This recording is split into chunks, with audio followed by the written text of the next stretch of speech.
महादेव और दोस्तों, मैं राजकोट गुजरात से उदय भट्ट आपके सामने आज मैं उपस्थित हुआ हूँ रुद्राक्ष के बारे में थोड़ी जानकारी के लिए।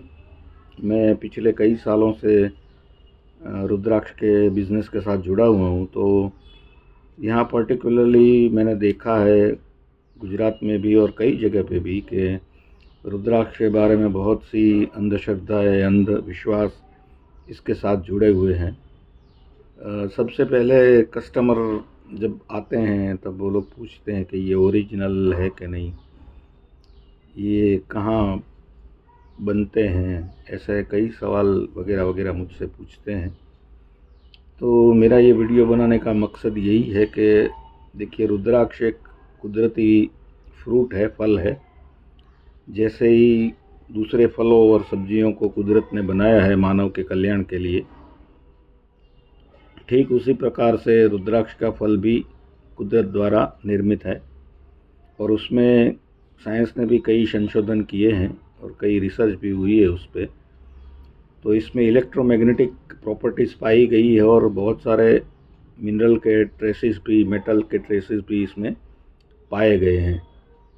तो ये आपके जो इलेक्ट्रिकल बॉडी है, इलेक्ट्रोमैग्नेटिक फील्ड की वजह से ये आपके बॉडी पे और माइंड पे असर करता है, ये दाना जो रुद्राक्ष का दाना है। और इसमें अभी प्रचलित जो दाने हैं वो दो प्रकार के होते हैं। एक इंडोनेशिया के दाने हैं और एक नेपाल रीजन में जो उगते हैं वो।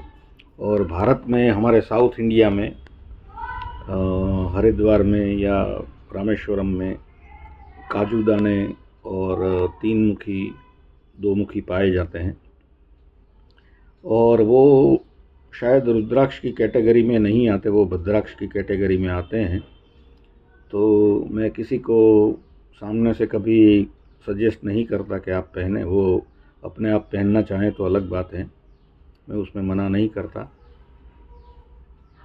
और रुद्राक्ष की जो बात है वो नेपाल हिमालय का जो रीजन है उसमें ह्यूमिडिटी और उसका टेम्परेचर, उसकी सॉइल की जो रिचनेस है, उसकी वजह से वहाँ ही उसके पेड़ ज़्यादातर मिलते हैं। और इंडोनेशिया में जो दाने होते हैं वो नेपाल के कंपैरिजन में थोड़े छोटे होते हैं। और उसकी जो लाइन्स हैं इंडोनेशियन रुद्राक्ष की, वो नेपाली जितनी क्लियर नहीं होती, बराबर। अब रही बात कौन कौन इसे धारण कर सकता है, तो मैं एक एग्ज़ाम्पल छोटा सा देता हूँ कि कुदरत ने नींबू बनाया है, या कोई भी दूसरा आप फल भी इसके एग्ज़ाम्पल में ले सकते हैं। अब नींबू किसी भी जाति, धर्म या किसी मज़हब के साथ या किसी वर्ग के साथ जुड़ा नहीं है। उसमें से जब भी आप रस उसका इस्तेमाल करेंगे, उपयोग करेंगे, तो चाहे वो बूढ़ा हो, बच्चा हो, हिंदू हो, मुस्लिम हो, सिख हो, ईसाई हो या अन्य कोई भी धर्म का व्यक्ति हो, उसे नींबू में से विटामिन सी ही प्राप्त होगा। ठीक वैसे ही रुद्राक्ष का जो ये फल है वो पूरी मानव जाति के लिए कुदरत ने हमें दिया है तोहफे के रूप में। तो इसका इस्तेमाल सभी जाति के लोग कर सकते हैं।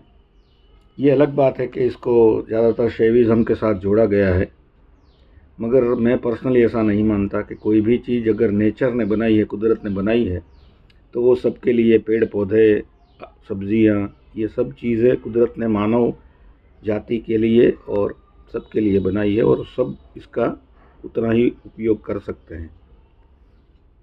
अब कई कस्टमर्स मेरे पास आते हैं और पूछते हैं कि लेडीज़ को रुद्राक्ष धारण करना चाहिए या संसार में जो लोग हैं वो धारण कर सकते हैं कि नहीं। छोटे बच्चे जो रुद्राक्ष धारण करें तो उसको कोई प्रॉब्लम नहीं होगा क्या। तो देखिए, इसमें जो मेरी मान्यता है और पुराणों में भी इसका वर्णन है बहुत स्पष्ट रूप से कि स्त्रियां भी इसका इस्तेमाल कर सकती है, इसे धारण कर सकती है, चाहे कोई भी अवस्था हो।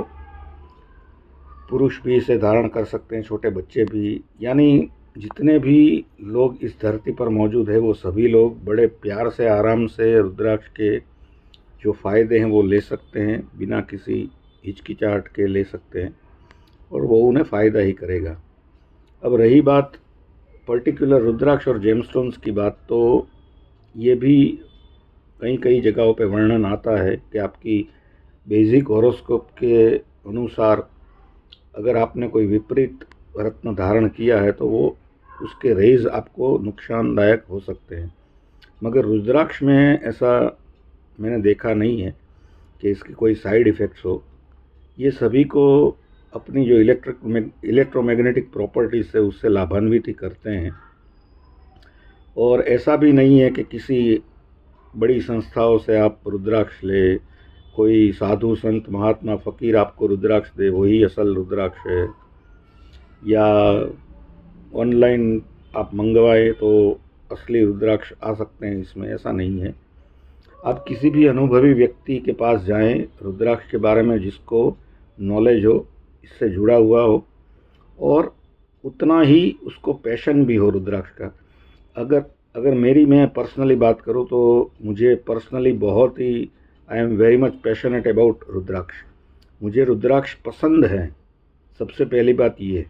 और मेरा ये ध्येय है कि सभी लोग इसका साइंटिफिक तरीके से उपयोग करके इसके फ़ायदे उठाएं और इसमें अंधश्रद्धा की कोई बात कहीं दूर दूर तक आती नहीं है। कोई कस्टमर मुझे ऐसे भी बोलता है कि भाई जो सर्टिफिकेट वाले रुद्राक्ष हैं वही सच्चे। अब देखिए, मैं आपको बहुत ही यहाँ फ्रैंकली बताना चाहता हूँ कि सर्टिफिकेट बहुत ही मामूली कीमत पर बनाए जाते हैं, उसमें ज़्यादा कोई खर्चा भी नहीं होता। अगर आप हायर मुखी लेना चाहते हैं, यानी 14 से ऊपर, 14 या 14 के ऊपर का दो दाना लेना चाहते हैं, उसमें आप सर्टिफिकेट ले सकते हैं। और वो भी एक ऐसी लेबोरेटरी से उसका सर्टिफिकेशन होना चाहिए जो गवर्नमेंट अप्रूव्ड हो और वर्ल्ड वाइड उसकी मान्यता हो। बाकी कोई भी अगर संस्था अपना खुद का सर्टिफिकेट देती है और बोलती है कि भाई ये रुद्राक्ष जेन्युइन है, तो उसमें कितनी सत्यता और कितनी यथार्थता होगी वो आप स्वयं समझ सकते हैं। मैं जो रुद्राक्ष अपने पास अपने कलेक्शन में रखता हूँ वो प्रत्येक दाना में चेक करके लेता हूँ, वेट वाला दाना लेता हूँ और साइज़ में भी अच्छा दाना लेता हूँ। मैं क्वालिटी पे ज़्यादा फोकस करता हूँ, ना कि उसका साइज़ कैसा है, कलेक्टर साइज़ है या सुपर कलेक्टर है, बल्कि उसकी जो नेचुरल क्वालिटीज़ है वो कितनी उसमें है, इसके आधार पर मैं दानों का चयन करता हूँ। और आज तक मैं वही करता आया हूँ और कई लोगों को मैंने रिकमेंडेशन भी दिया है।